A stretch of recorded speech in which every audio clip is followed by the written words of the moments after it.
हमारे आदरणीय रेहान सर बैठे हुए हैं, साजिया मैम बैठी हैं। आप सभी लोगों को प्रणाम करता हूं। लोगों को सपना होता है कि किसी बड़े मंच पे जाने का उनको अवसर मिले, उनको मौका मिले। मैं अभी सोनी चैनल पर इंडियाज लाफ्टर चैलेंज में सेमीफाइनलिस्ट भी हूं। तमाम चैनलों ने मेरा इंटरव्यू लिया, अखबारों ने इंटरव्यू लिया और मुझसे कहा कि आपके जीवन का ये सबसे बड़ा मंच है। तो मैंने कहा नहीं, सबसे बड़ा मंच ये नहीं है। सबसे बड़ा मंच वो होगा जब दुबई मुझको बुलाएगा।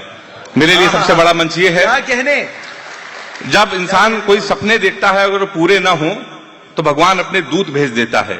तो रेहान सर को हमारा दूत भगवान ने भेजा है, मुझे यहां पर बुलाया है, साजिया मैम को बुलाया है। मैं आपको प्रणाम करता हूं, सलाम करता हूं। मेरे विषय में सर बता ही चुके हैं। मैं कानपुर में रहता हूं, उत्तर प्रदेश में। उत्तर प्रदेश का सबसे अनोखा शहर है हिंदुस्तान का। कभी आप कानपुर आइए, और आप लोग तो उत्तर प्रदेश और हिंदुस्तान के लोग ही हैं। आप हिंदुस्तान के अलग अलग शहरों में जाइए तो अलग अलग चीज वहां पे लिखी मिलेगी।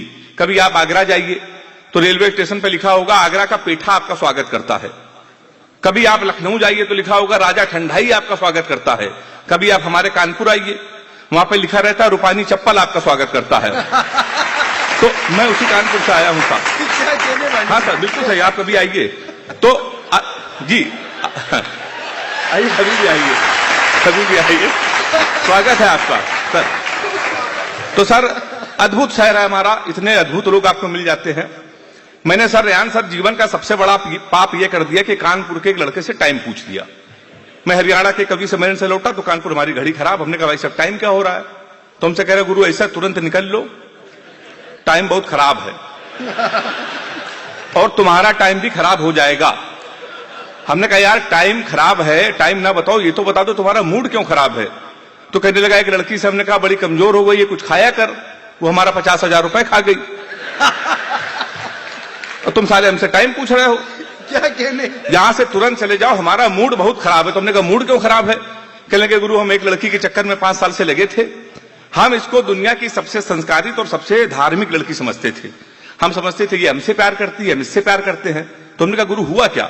कहेंगे हमारा नगर निगम का चुनाव चल रहा है और उसको मिल गई है पार्षद की टिकट। पूरे शहर में होल्डिंग लगी है, युवा दिलों की धड़कन पुष्पा पाल। तुम साले हमसे टाइम पूछ रहे हो। लोग तो नारा लगा रहे हैं मोहर मारो तान के पुष्पा को पहचान के। और एक लड़का तो कल हमारे कान में नारा लगा रहा था, लैया बड़ी करारी है, पुष्पा पाल हमारी है। ताली जोरदार बजा दीजिए एक बार। क्या कहने पांडे जी, क्या कहने। तो सारा हमारा ये शहर है, बहुत अद्भुत शहर है हमारा। कभी आप कानपुर आइए, आपको ऐसे ऐसे लोग, ऐसे ऐसे कैरेक्टर मिल जाएंगे जो पूरे देश में नहीं मिलेंगे। हमारे यहाँ के नेता भी बहुत अच्छे हैं। मोदी जी ने सफाई अभियान पूरे देश में कर रखा है। अभी 1 महीने पहले हमारे उत्तर प्रदेश में सफाई अभियान चल रहा था। अभी 1 महीने पहले हमारे उत्तर प्रदेश के मंत्री जी ने एक वृक्ष लगाया, पौधा, उसको आधे घंटे बाद बकरे ने खा लिया। शाम को मंत्री जी ने उस बकरे को खा लिया। तो मैं उसी उत्तर प्रदेश कानपुर से साहब आया हूं। इतने अद्भुत लोग आपको मिलेंगे कि मैं आपको बता नहीं सकता हूं। एक दिन तो सर सुबह 7 बजे एक यादव जी हमारे पास आ गए। यादव जी हमारे अंकित भाई हैं, उनको मालूम, उनके दोस्त हैं। यादव जी 7 बजे आ गए। कहेंगे पांडे जी आप तो चैनलों में आते हैं, बड़े कवि हैं, हमको आशीर्वाद दे दो। तुमने कहा सुबह 7:30 बजे आए हो, किस बात का आशीर्वाद? कहेंगे गुरु हमको डिस्कवरी चैनल जाना है और शेर के साथ सेल्फी लेनी है। हमने कहा शेर के साथ कोई सेल्फी लेता है? तो उसने कहा क्यों, मोदी जी जा सकते हैं, मोदी जी गए थे ना, शेर के साथ वो सेल्फी ले सकते हैं, तो मैं क्यों नहीं ले सकता हूं? हमने कहा वो देश के प्रधानमंत्री हैं, पूरी व्यवस्था उनके साथ चलती है, तेरी क्या व्यवस्था है? तो उसने कहा पांडे जी चिंता ना करो, 1 क्वार्टर हमारी जेब में पड़ी है। हमको जाने दो। और वो यादव जी गए, उन्होंने शेर के साथ सेल्फी डाली। 2 अक्टूबर को लखनऊ में उनकी याद में एक मुशायरा है। सही बता रहा हूं मैं आपको, जिसके चीफ गेस्ट हमारे रेहान सर हैं। तो आप समझ गए होंगे उत्तर प्रदेश इतने अनोखे लोग हैं सर। मैं तो 10-5 मिनट आपके बीच में रहूंगा, प्यार मोहब्बत की कोई बात नहीं करूंगा। हमारे भाई हमको लेके आए हैं, हमारे सर ने जिम्मेदारी लगाई थी कि हेमंत पांडे को सुरक्षित कानपुर से लेके आना, तो कानपुर वालों को भरोसा नहीं है। रेहान सर ने 2 साल पहले हमको बुलाया था लखनऊ के इसी शो में बुलाया था, इसी मुशायरे में। तो वहां कुछ विवाद हो गया था। तो सर ने कहा बेटा लौट जाओ, ये मुशायरा जब दुबई में होगा तब हम तुमको बुलाएंगे। ये दुबई वाला भी मुशायरा हमसे छूटते छूटते बचा। मेरी फ्लाइट थी रात में 1:45 पे 8 तारीख की, और मैंने सोचा कि अगले दिन है 9 तारीख की 1:45 की दोपहर में है। तो हमको जो भाई लेके आए थे तो हमसे हमने कहा कि भैया हम तो कल 1:30 बजे पहुंच जाएंगे। तो कहने लगे यार पांडे जितने बड़े कवि हो, तुमको एएम नहीं दिखता है, तुमको एएम समझ में नहीं आता है। तो हमने कहा जब से गुजरात वाले नेताजी ने रात में 8 बजे का भाइयों और बहनों, आज रात 12 बजे के बाद, तब से हमको एएम नहीं दिखता, केवल पीएम दिखता है। सही बता रहा हूं मैं आपको, सही बता दूं सर। तो हमारे साथ तो ये हो जाता साहब। मैं 10-15-20 मिनट आपके बाद रहूंगा। हमारे हाफिज साहब बैठे हुए हैं, देश के बहुत बड़े सेलिब्रिटी हैं, बहुत बड़े शायर हैं। कितने लोग इन पे मरते हैं, कितने गिफ्ट आते होंगे इनके पास में, और वैलेंटाइन डे में इतने गिफ्ट आते होंगे कि हाफिज भाई खुद नहीं गिन पाते हैं। तो हमने भी एक लड़की से कहा कि अपने बॉयफ्रेंडों के लिए इतने गिफ्ट भिजवाते, कुछ हमारे यहां भी भिजवा दो। तो उसने सर पुलिस भिजवा दी। तो हमारे साथ तो ये होता है, हम अगर किसी लड़की से कह दे कि हम तुमसे मिलना चाहते हैं, तो हमसे कहती है तुमसे मिलेगी मेरी जूती। और हमारे हाफिज सर कहते ये तो सेलिब्रिटी है, तो वहां से जवाब आता है आंखें अपनी 4 करेंगे, तुमसे केवल प्यार करेंगे, तुम रांझा हो हीर हूं मैं, दिखने में कश्मीर हूं मैं 16 श्रृंगार लगूंगी, पूरी कुतुब मीनार लगूंगी, द्वार हमारे खुले हुए हैं, द्वार हमारे खुले हुए हैं, तो जो मन में हो गाओ राजा, कुंडी न खटकाओ राजा, सीधे अंदर आओ राजा। ये साहब होता है। तो मैं प्यार मोहब्बत से बहुत दूर रहता हूं। साजिया मैं आपको बता दूं, मैंने एक सबक लिया है, एक सबक अभी मैंने ये लिया है कि अपनी प्रेमिका को कभी भी रुलाना नहीं चाहिए, क्योंकि 7-8 हरामखोर उसके आंसू पूछने के लिए हमेशा तैयार रहते हैं। कभी नहीं रुलाना चाहिए। तो साहब मैं बहुत दूर रहता हूं, सही बता रहा हूं सर। और रेहान सर, मैं प्यार मोहब्बत से इसलिए भी दूर रहता हूं, लड़कियों की एक बीमारी होती, किसी लड़की से आप कुछ भी पूछ लो तो इतना उटपटांग जवाब देती हैं। हमने एक लड़की से पूछा, हमने कहा तुम्हारा फेवरेट कलर क्या है? तो हमसे कहने लगी स्टूपिड कहीं के। तो उसने कहा कोई मैच्योर क्वेश्चन नहीं पूछ सकते? तो हमने पूछा, हमने कहा 0.8 मिलीलीटर सल्फ्यूरिक एसिड को न्यूट्राइज करने के लिए कितने मोल बाइकार्बोनेट की जरूरत पड़ेगी? तब उसने बताया हमारा फेवरेट कलर पिंक है। तो मैं बहुत दूर रहता हूं साहब लड़कियों से। अच्छा सर, लड़कियों की एक बीमारी होती, बीमारी सही हो तो नौजवान हाथ उठा के मेरा समर्थन करना। लड़कियों की एक बीमारी होती, किसी लड़की का आप गौर से देख लो तो कहेंगी देखो कैसे कुत्ते की तरह देख रहा है, ना देखो तो कहेंगी कुत्ता देख भी नहीं रहा है। तो मैं बुरा वक्त कब आ जाए और बुरा भक्त कब आ जाए, भाई साहब कोई भरोसा नहीं है। भक्त का मतलब आप समझ रहे होंगे, समझ रहे ना। मोहसिन भाई हमको लखनऊ से लेके आए, 1:35 पे मेरी फ्लाइट थी, फ्लाइट आधे घंटे लेट हो गई। तो हम रिसेप्शन वाले के पास गए, हमने कहा भैया ये इंडिगो फ्लाइट है, कब आएगी? दुबई जाना है। तो उसने कहा आज नहीं आएगी। तो हमने कहा स्पाइस जेट आएगा? उसने कहा वो भी नहीं आएगा। तो हमने कहा कौन आएगा? तो उसने कहा आएंगे तो मोदी ही। तो भक्तों से हम बहुत परेशान हैं, बहुत मैं परेशान हूं भक्तों से। पता नहीं कहां मिल जाए तो वक्त और भक्त, ये कब मिल जाए भाई साहब कोई भरोसा नहीं है। इस समय टीवी में डिबेट चल रहा है, आप घर में देखिए, डिबेट लगाइए तो सामने बीजेपी वाले बैठते हैं, उनके सामने बैठते हैं कांग्रेस वाले। दोनों लोग एक दूसरे पर आरोप लगाते हैं कि तुमने कुछ नहीं किया, सामने वाला कहता मैंने किया। मान लीजिए पत्नी अगर बीजेपी से है, कांग्रेस का पति है, और मजा आ जाए आपको तो ताली बजा के मुझे बताइएगा। थी बीजेपी से पत्नी बोली जून में चलो, जाने मन जल्दी हनीमून में चलो, अच्छे दिन आ गए हम डांस करेंगे, 4 साल हो गए रोमांस करेंगे। कांग्रेसी पति बोला हर हाल चलेंगे, जून में ही क्यों हर साल चलेंगे, जब 15 लाख अकाउंट में आ ही गए हैं, बुलेट ट्रेन से दोनों नैनीताल चलेंगे। क्या तो कहने? बहुत बढ़िया सुनना, मजा आ गई है। 4 पंक्ति आपको व्यंग्य की सुना रहा हूं। बेटा बोला बाप से काम करोगे, और चौथी पंक्ति व्यंग्य की, दुबई में अगर सटायर नहीं सुना जाएगा तो पूरे देश में कहीं नहीं सुना जाएगा। बेटा बोला बाप से काम करोगे, गांव वाला प्लाट मेरे नाम करोगे। बेटा बोला बाप से काम करोगे, गांव वाला प्लाट मेरे नाम करोगे। गुस्से में पिता बोले फूटी नहीं है, बहुत दिन से हड्डी तेरी टूटी नहीं है, सब कुछ तुझे दे दूं इतना दानी नहीं हूं, अबे बाप हूं तेरा अडवाणी नहीं हूं। बहुत अच्छा सर सुनना है आप। और आगे के बड़े लोग मुझे बहुत आशीर्वाद दे रहे हैं, तो आप समझ गए होंगे मैं उत्तर प्रदेश का साहब हूं। अच्छा, उत्तर प्रदेश के लोगों पर हमारे रेहान सर भी हैं, लोग बड़ी तोहमत लगाते हैं, कहने यार तुम्हारे उत्तर प्रदेश के लोग बड़े आलसी होते हैं।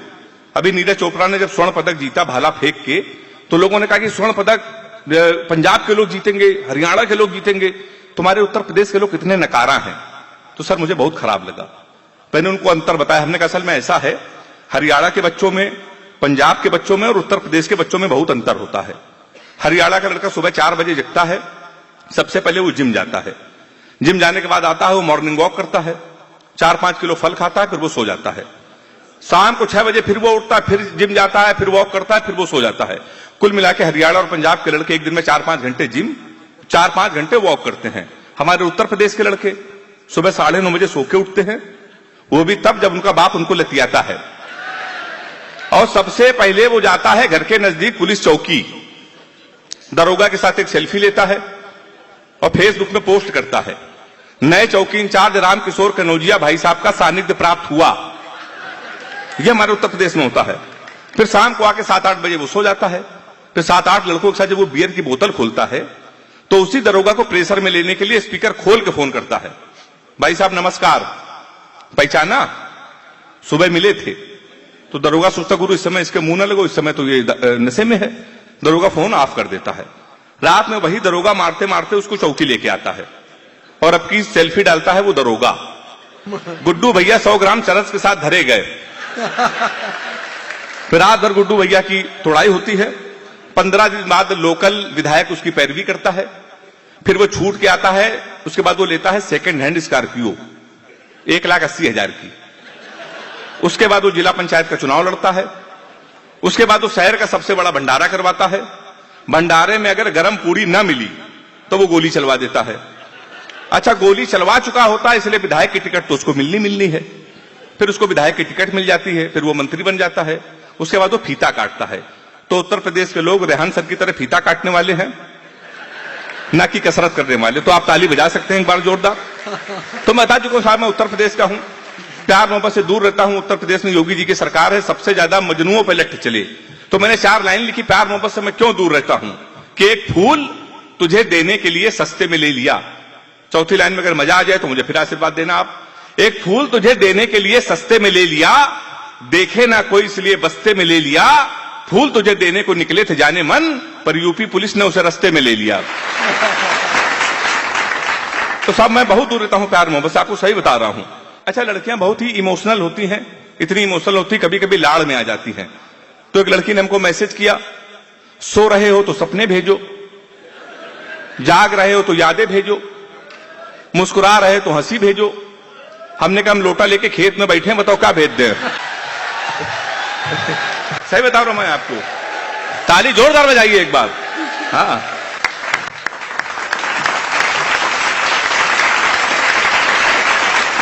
तो साहब बहुत अच्छा आप सुन रहे हैं। तो मैं प्यार मोहब्बत से साहब बहुत दूर रहता हूं, सही बता रहा हूं आपको। लोग सही कहते हैं नाम में कुछ नहीं रखा है। मुस्कान के चक्कर में एक बार हम लगे थे, वो नुकसान करके चली गई। फिर हम रोशनी में शिफ्ट हुए तो 1.5 साल उसने भी हमको अंधेरे में रखा। तो मैं तो साहब हास्य कवि हूं, हम लोगों को सीरियस नहीं लेता है। हम लोगों को शादी बहुत मुश्किल में होती है, रिश्ते हमारे घर पे आते हैं केवल इतना पता चल जाए कि लड़का हास्य कवि, रिश्ते वहीं से लौट जाते हैं। एक रिश्ता हमारे आए तो लड़की की माँ ने हमारी माँ से पूछा लड़का क्या करता है, तो हमारी माँ ने कहा कवि है। बोले इसके पिताजी क्या करते हैं, बोले वो भी कवि। बोले उनके पिताजी, बोले वो भी कवि। बोले क्या घर में कोई इंसान नहीं है। रिश्ता लौट गया। 1 महीने बाद फिर एक रिश्ता आया, फिर लड़की के माँ ने पूछा लड़का क्या करता है, हमारी माँ का कवि है। बोले शादी मंजूर। अच्छा, कवि के नाम से कई रिश्ते लौट गए थे, हमारी माँ ने कहा मंजूर क्यों। वो बोली जोड़ी बहुत अच्छी रहेगी, आपका लड़का कवि, हमारी लड़की पागल है। तो तमाम पर शादियां हमारी लौट गई। पर एक दिन सर हमारी शादी तय हो गई लखनऊ में, मुंशी पुलिया के पास में। तो पिताजी ने कहा बेटा ऐसा है, सुबह 11 बजे तैयार हो जाना, होने वाली लड़की को देखना, शादी फाइनल। हम 11 बजे नहा धो के सूट वूट बन के तैयार। पिताजी का ठीक 11:15 बजे फोन आया, कहने लगा बेटा ऐसा है कि हम होने वाली लड़की को नहीं देख पाएंगे, तुम अकेले चले जाओ और शादी फाइनल। पर एक बात याद रखना, ब्राह्मण घर में पैदा हुए हो और ये घर की परंपरा है, पहली बार किसी के घर जाते हैं तो खाली हाथ नहीं जाते हैं, कुछ लेके चले जाते हैं। तुम भी कुछ लेके चले जाना। अब हम उत्तर प्रदेश के, हम कट्टा लेके चले गए। फिर 2.5 साल बाद जमानत हुई हमारी। तो जमानत के बाद भी हमारे रिश्ते जब कैंसिल हो गए, तो सही बता रहा हूं सर, एक दिन हमारी शादी हो गई, आपको भरोसा ना हो तो आप हासिम भाई से पूछ लेना, हमारी बारात आई थी। उस दिन भारत और पाकिस्तान का मैच था, ये वाला नहीं, इसके पहले वाला। भारत और पाकिस्तान का सेमीफाइनल मैच था, हमारी शादी थी। तुमने पिताजी से कहा आज की शादी ना करिए, पूरा हिंदुस्तान मैच देख रहा है, हमारी आप शादी कर रहे हो। तो उन्होंने नहीं माना, कर दी। भारत और पाकिस्तान का सेमीफाइनल मैच, हमारी शादी। हमारे कुछ कानपुर के दोस्त हमारी बारात में डांस कर रहे थे, कान में मोबाइल लगा के भारत पाकिस्तान सेमीफाइनल मैच की कमेंट्री भी सुन रहे थे। दोनों काम एक साथ करे, बारात में डांस कर रहे, कान में मोबाइल लगा कमेंट्री सुन रहे। हम दूल्हे के बेद में सजे थे, घोड़ी के ऊपर बैठे थे। जैसे बारात तक पहुंचने वाले थे, एक लड़का घूम के हमारी तरफ चिल्लाया, बोला छक्का।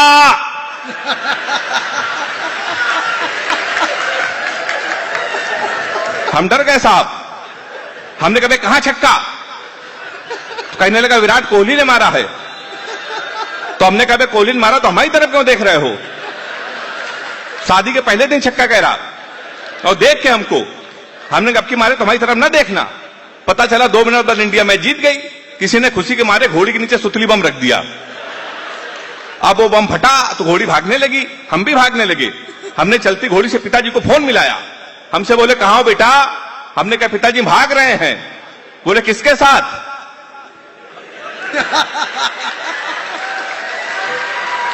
ताली तो आप लोग ऐसे बजा रहे समय बारात आए थे। हमने कहा घोड़ी के साथ। बोले मैं शर्म नहीं आती भागना, तो किसी लड़की के साथ भाग जाते। हमने कहा पिताजी वो बहक गई थी। कहने लगे आज घोड़ी बहकी है, कल को गधी बह गई तो उसके साथ भाग जाओगे।